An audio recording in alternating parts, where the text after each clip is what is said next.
Recently on the channel I've started doing beginner's guides for heroes, and they've actually been very well received, so thanks to everyone for all the support in regards to them.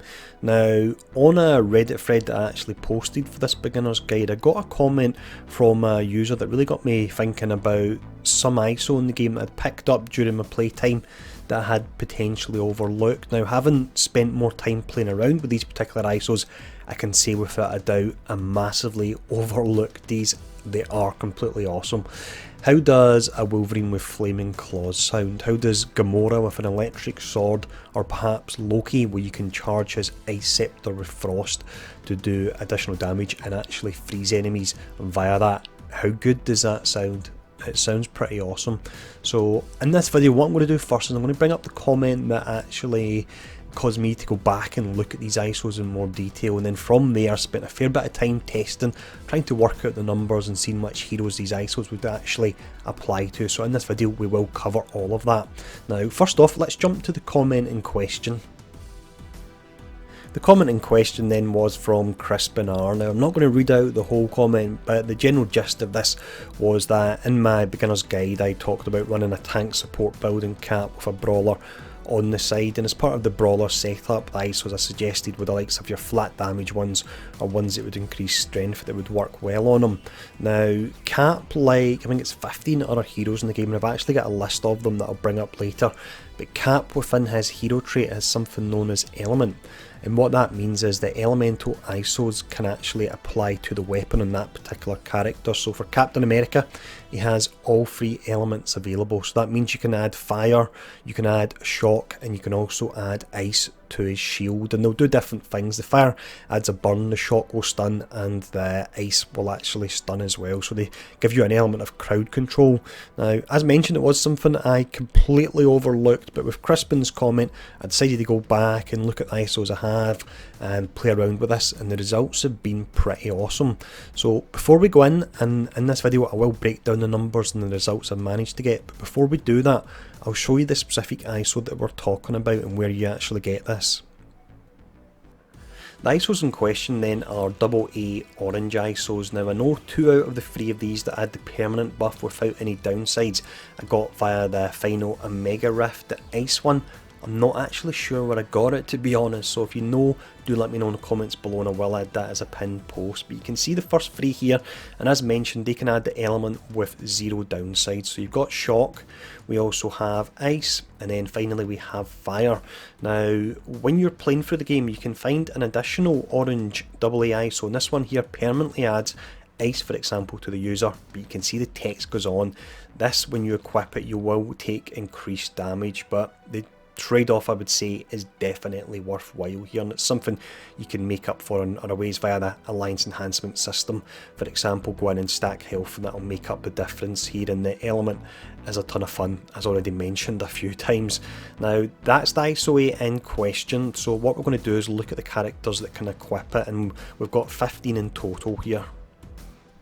So this is the 15 characters here. Now 3 of them can actually only add 1 element. It would be Black Widow, Thor, and also Ghost Rider. Now the reason they can only add 1 element is that element is actually included as part of their kit, and they can self buff and add it to their character.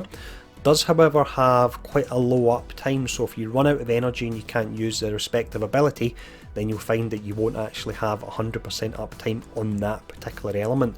So for that reason you probably want to play around and put the permanent element on them and see how you actually got on with it. But there are characters that can add each of the 3 that are available, so that's shock, fire and ice.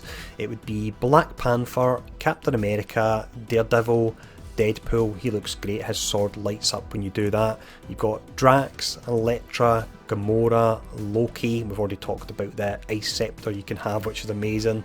Then you've got Nightcrawler, Psylocke, Star-Lord, yes that's awesome, it makes it even more of an elemental gun he's got. And then finally you've got Wolverine with flaming claws, it has to be because it looks amazing.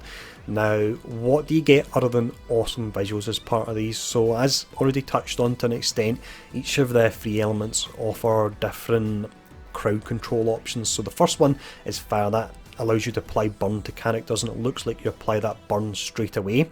Now it won't apply to bosses, and that will be relevant when we talk about that later on in the video, but it'll apply to regular minions and elites. You then have shock, and that will actually stun the enemy, and then you have ice. It just works the same as a stun, but you'll get a frozen visual on the character. So thematically it'll work great on the likes of Loki. If we ever get Iceman, it'll work fantastically well on him as well, although I'm pretty sure he'll have frost built into his kit anyway. But that's the actual benefits you get in regards to the crowd control. But if we look at certain ISO 8s within the game, you can actually stack damage higher if you're doing specifically elemental damage, and this setup allows you to run 100% uptime on elements on all of your attacks, because I should mention it applies to your abilities and it also applies to your light and heavy attack as well. So what we're going to do now is actually jump in and look at some numbers that I was able to calculate here. So this is where we do get really nerdy here with all our numbers, but doing this allows us to actually showcase the benefits of these particular ISO. So firstly, the setup we'll look at if you were to equip regular ISO, so that's non-rainbow, and that means once all the ISO slots are unlocked you could have up to 4 of them. So your non-elemental ISO that offers a flat crit rate that would apply to everything, the highest you can get on that would be 8%, so you could equip 4 of them for example 32% crit rate. If you went for the damage variant, that actually caps out at 16.5%. If you had 4 of them, it would be 66% damage you could get. Now if you apply the element to a character, you're losing an ISO 8 slot, so you've only got 3 slots left, but the equivalent ISO 8 that actually buffs that particular element, the damage goes way higher. So if we look at the crit rate you can get for a specific element, it's 13.1%. If we do that times 3 for the 3 ISO slots, it goes up to 39.3%. So that's an extra 7% crit you could get there. If you look at that elemental damage, it's 24.9%, which is way above the other one. If you equip 3 of them, it's 74% damage. That's an 8% increase there, and it does all add up. Now I will just mention before we get to the rainbow part is that you do have specific ISO where you can do even higher flat damage to characters that either have burn on them, or they're frozen, or they're shocked, but it doesn't apply to bosses, so that's the reason I wouldn't actually equip that. Yes, it's taken out trash, but with the setup here and the ISO I'm suggesting, this would also apply to bosses, the damage numbers we're seeing in the crit numbers. But if you look at the rainbow ISO 8, because you can have more affixes, essentially up to 8, the difference goes even higher as we multiply it. So for your regular non-elemental, if you were to get lucky and get flat crit on everything, that would be up to 64% crit you would have. Pretty crazy. I'm not sure if you ever get it, but that's the numbers for it anyway. If you had flat damage on each of your 8 different options available, it would be 132% damage. When we look at the elemental bonus, I've based this on you being able to stack 7 of them. That's on the assumption you get a rainbow ISO 8 that gives you the elemental buff, and on top of that elemental buff you get the 12% increased damage. I would say it is worthwhile, the trade-off, without a doubt.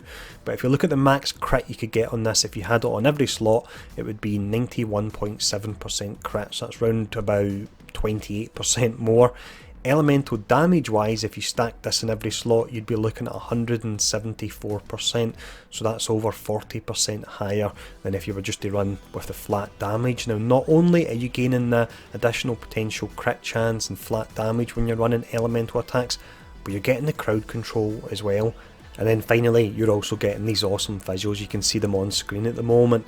Now, in regards to the 3 different elements you can add, which one do you actually add? Been having a lot of conversations over Discord in regards to which one would be the best. Due to the limited tooltips in the game, it is honestly really hard to actually figure out, because we also have to take into account the fact that through the alliance enhancement tree, some elements gain more damage than others. Fire's on the lower side at 6%, but you do get the dot. Shock comes in at 11%, and then ice comes in at a 7% bonus there. But it's one of these things where a couple of percent either way isn't going to make or break the game in any way, and I would say if you want to run Cap with an ice shield and perhaps it doesn't put out the most amount of damage, but that's what you want, then definitely go for it. That's what this game's all about. It's all about role playing and having fun, although I do like to look at numbers myself, as you can see from this video. But the elements overall, if you can run them on a character, you want to run them. They are the best in slot options available. So let me know in the comments below what characters you're potentially going to be running on the back of this video and what setups you're looking to run. And thanks again to Crispin on Reddit, and I'll see you all again soon.